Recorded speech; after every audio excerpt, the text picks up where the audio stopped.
Apa kabar teman-teman semuanya? Semoga selalu dalam lindungan Allah dan selalu mendapatkan rahmat dan rezeki yang dipercukupkan oleh Allah. Di video kali ini saya akan menceritakan sebuah kisah seseorang yang sangat terkenal di langit tetapi tidak terkenal di bumi. Teman-teman tahu siapa dia?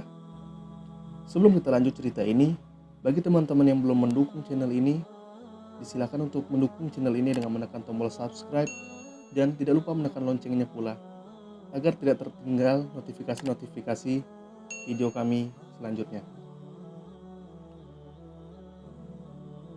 Di Yaman tinggallah seorang pemuda bernama Uwais Al-Qarni yang terkena penyakit kulit. Tubuhnya belang-belang. Walaupun cacat, ia adalah pemuda soleh dan sangat berbakti kepada ibunya. Ibunya adalah seorang wanita tua yang lumpuh. Uwais senantiasa merawat dan memenuhi semua permintaan ibunya. Hanya satu permintaan yang sulit ia kabulkan. "Anakku, mungkin ibu tak akan lama lagi bersama denganmu. Ikhtiarkanlah agar ibu dapat mengerjakan haji," pinta ibunya. Uwais termenung. Perjalanan ke Mekah sangatlah jauh, melewati padang pasir tandus yang panas. Orang-orang biasanya menggunakan unta dan membawa banyak perbekalan. Namun, Uwais sangat miskin dan tidak memiliki kendaraan. Uwais terus berpikir mencari jalan keluar. Kemudian, dibelilah seekor anak lembu. Kira-kira untuk apa anak lembu itu? Tidak mungkin kan pergi haji naik lembu? Ternyata Uwais membuatkan kandang di atas puncak atau di atas bukit. Setiap pagi bolak-balik menggendong anak lembu itu naik turun bukit. Uwais gila, kata orang-orang. Ya, kelakuan Uwais memang begitu aneh. Tak pernah ada hari yang terlewatkan ia menggendong lembu naik turun bukit. Makin hari anak lembu itu makin besar, dan makin besar tenaga yang diperlukan Uwais. Tetapi karena setiap hari latihan, anak lembu yang membesar itu tak terasa berat lagi. Setelah 8 bulan berlalu, sampailah musim haji. Lembu Uwais telah mencapai 100 kg. Begitu juga dengan otot Uwais yang semakin membesar. Ia menjadi kuat mengangkat barang. Taulah sekarang orang-orang apa maksud Uwais menggendong lembu setiap hari. Ternyata ia latihan untuk menggendong ibunya. Uwais menggendong ibunya berjalan kaki dari Yaman ke Mekah. Subhanallah, alangkah besar cinta Uwais pada ibunya.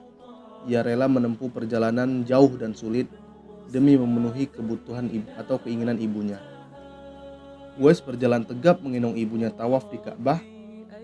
Ibunya terharu dan bercucuran air mata setelah melihat Baitullah. Di hadapan Ka'bah, ibu dan anak itu berdoa, "Ya Allah, ampunilah semua dosa ibuku," kata Uwais.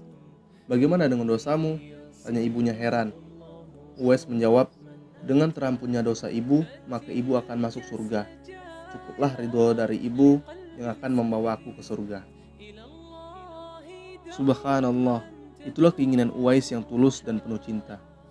Allah Subhanahu wa Ta'ala pun memberikan karunia-Nya. Uwais ketika itu juga disembuhkan dari penyakit kulitnya. Hanya tertinggal bulatan putih di telapak tangannya. Tahukah kalian apa hikmah dari bulatan disisakan di telapak tangannya? Itulah tanda untuk Umar bin Khattab dan Ali bin Abu Thalib, dua sahabat utama Rasulullah SAW, untuk mengenali Uwais. Beliau berdua sengaja mencari Uwais di sekitar Ka'bah karena Rasulullah berpesan, "Di zaman kamu nanti akan lahir seorang manusia yang doanya makbul. Kamu berdua pergilah cari dia. Dia akan datang dari arah Yaman. Dia dibesarkan di Yaman. Dia akan muncul di zaman kamu. Carilah dia. Kalau berjumpa dengan dia, mintalah doa untuk kalian berdua.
salamnya.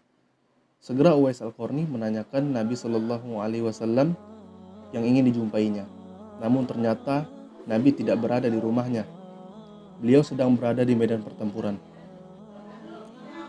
Uwais Al-Qarni hanya dapat bertemu dengan Aisyah radhiyallahu anha, istri Nabi Shallallahu Alaihi Wasallam.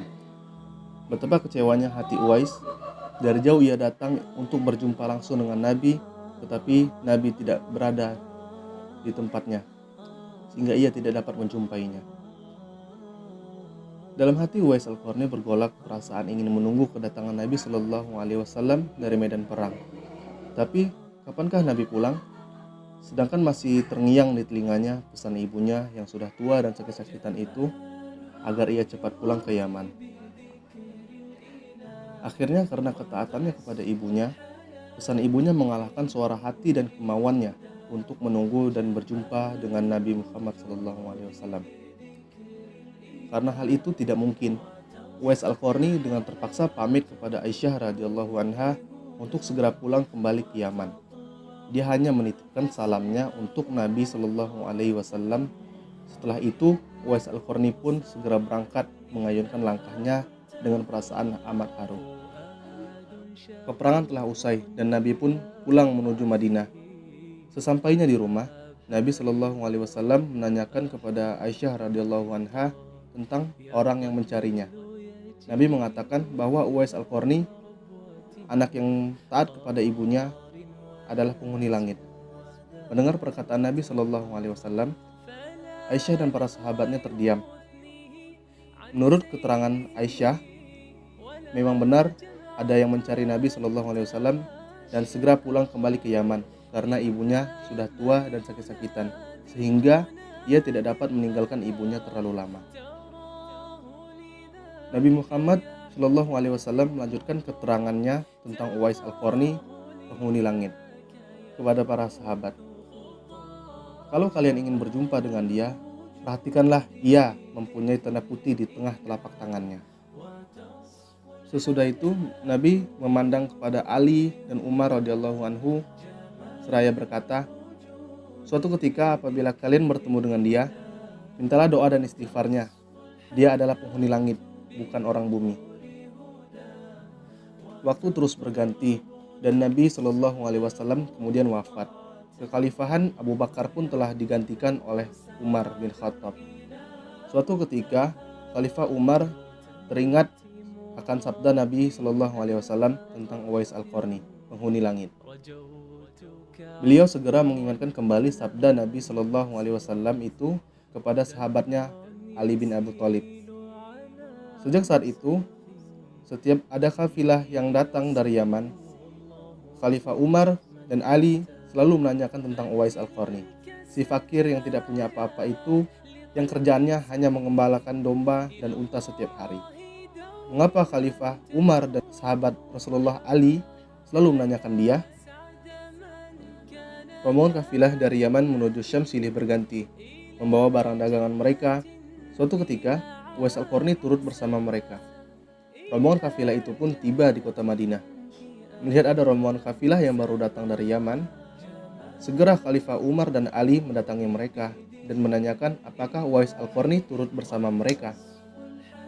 Rombongan kafilah itu mengatakan bahwa Uwais Al-Qarni ada bersama mereka. Dia sedang menjaga unta-unta mereka di perbatasan kota. Mendengar jawaban itu, Khalifah Umar dan Ali segera pergi menjumpai Uwais Al-Qarni. Sesampainya ia di kemah Uwais berada, Khalifah Umar dan Ali memberi salam. Tapi rupanya Uwais sedang sholat. Setelah mengakhiri sholatnya dengan salam, Uwais menjawab salam Khalifah Umar dan Ali tersebut sambil mendekati kedua sahabat Nabi Shallallahu Alaihi Wasallam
Mereka mendengar sebagaimana yang telah disabdakan oleh Nabi Shallallahu Alaihi Wasallam bahwa Uwais Al-Qarni adalah penghuni langit.